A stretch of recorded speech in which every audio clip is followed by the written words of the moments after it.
Hello, hello. Welcome back, everybody, to the Coloring Your Past podcast. We have another episode for you. Today we have another guest. This is Jonah Gilliam, and he is here to share some of the lost, forgotten art and stories that he's discovered. We have Mike back because their subjects were so similar. He's going to help us with some insight and help interview Jonah. And yeah, we're going to have another amazing story to share with you all, and hope you enjoy. Welcome back. All right, without further ado, Jonah, tell us a little about yourself. 17.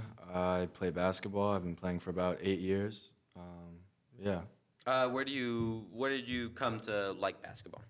I would always kind of play with my cousin when I would go see him in Philadelphia, so it's kind of just like a family sport. Yeah, and he just like helped you and Yeah, he taught me how to play and everything. All right. Hey, where are you from? I'm from New York. Oh, okay. So you started playing basketball in New York or in Philly? In Philly, and then I eventually started playing by myself in New York, but I originally started with my cousin just like for fun. Did you play AAU in New York or Philly? Yeah, I play AAU with Riverside Hawks. Oh, so, Yeah, UAA team. You still play for them now? Yeah. That's what's up. I didn't play for River. I played for Riverbank. They were like another. They were in the Bronx too. I don't know if you played in the Bronx, but I played in the Bronx, and we played Riverside a lot. You guys were like top. Yeah, we were pretty good. We're not too good so far, but we're getting better. We're getting there. Have you been enjoying Salisbury so far? Yeah, I have. Everyone's super welcoming and stuff. It's How do you really think nice. it's like changed your experience at school, or like how's it different from past experiences? With school? I'd say it's kind of more like welcoming and stuff. Kind of like what I was saying before. Everyone's so kind and stuff, and just supports each other. Just trying to help you out. Yeah. Yeah. Absolutely. So then, are there any women in your life personally that have influenced you? My mother, obviously, and my grandmother as well. They're kind of the two big people who've kind of like made me who I am. Like I always text my mom good morning and good night and stuff like that. Yeah, they've really just like inspired you and helped you become who you are. Yeah. Kind of sculpted you. Yeah. So then, we've heard about your topic, and it's a more personal. It's a more personal topic compared to others. It's about your grandma or your great grandma, right? Yeah. So yeah, tell us a little bit about her. She was born in 1907, which is 2 years before the NAACP was formed. She kind of just like, her life was pretty impressive because what she was able to accomplish in the time period that she lived, it's kind of just like remarkable when you're looking back on it, stuff like that. What are some of the things that she was able to accomplish?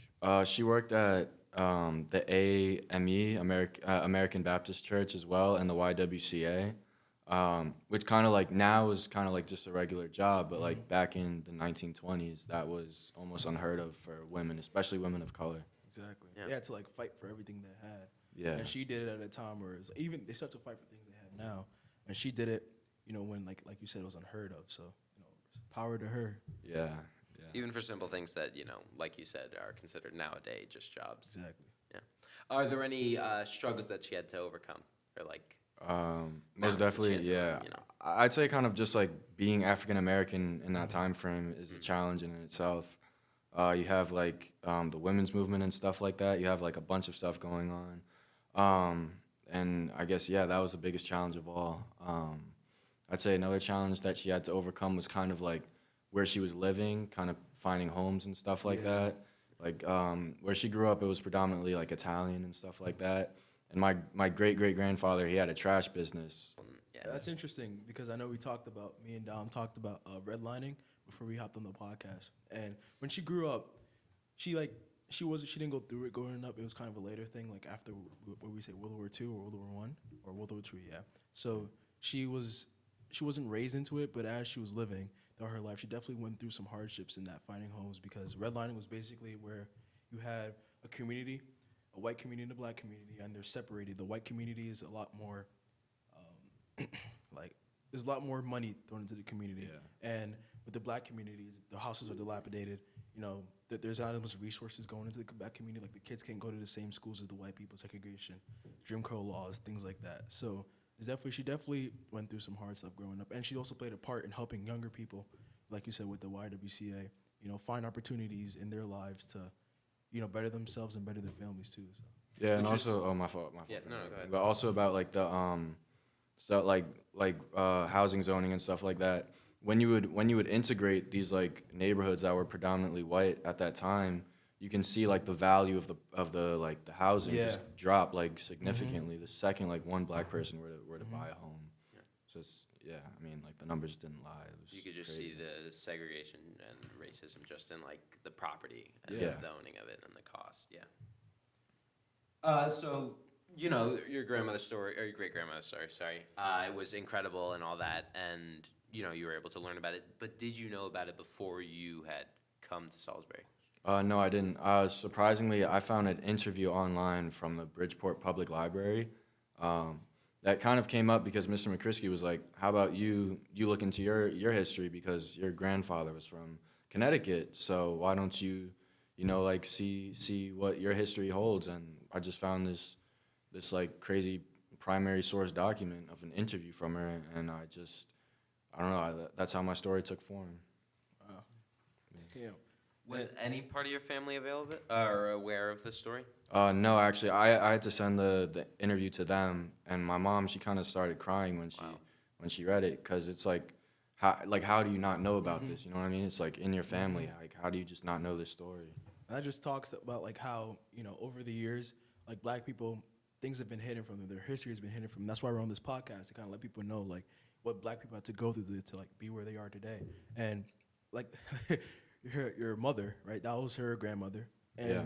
your grandmother went through a whole bunch of things to make sure that her mother can have a life and her mother can have the resources that other white people may be able to have, and that she's not thought of as an afterthought.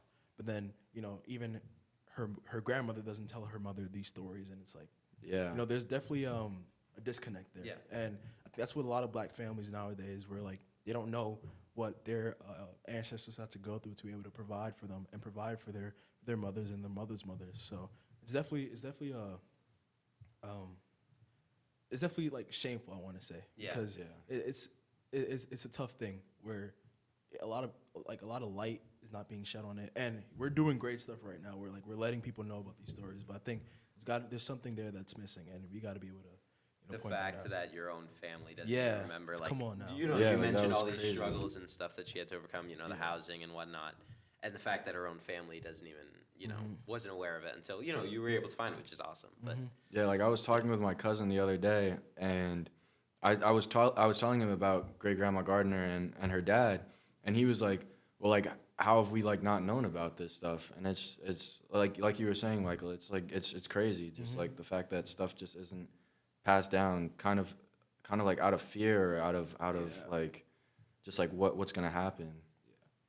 and the fact that you weren't even aware, or like it's not like public information, the lives that your great grandmother was able to change, because she was part of that organization, and like all that she was able to accomplish for not only herself but also other people.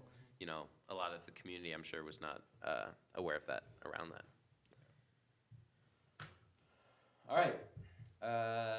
Anything else to add, Mike? No, this story is powerful, man. Yeah. Thank you for coming on this. Yeah, I know this Yeah, is thank you awesome. guys for having me. You got anything else to share? We have a big game against Gunnery coming up. Tune in, I guess. Sir, Yeah. the W, let's go. Yep. All right. Without further ado, thank you for tuning in to Coloring Our Past, whether you're listening or watching. And hopefully this helped share, as an amazing story as it was, hopefully this was able to make it to you and you learned something from it. So thank you very much and goodbye.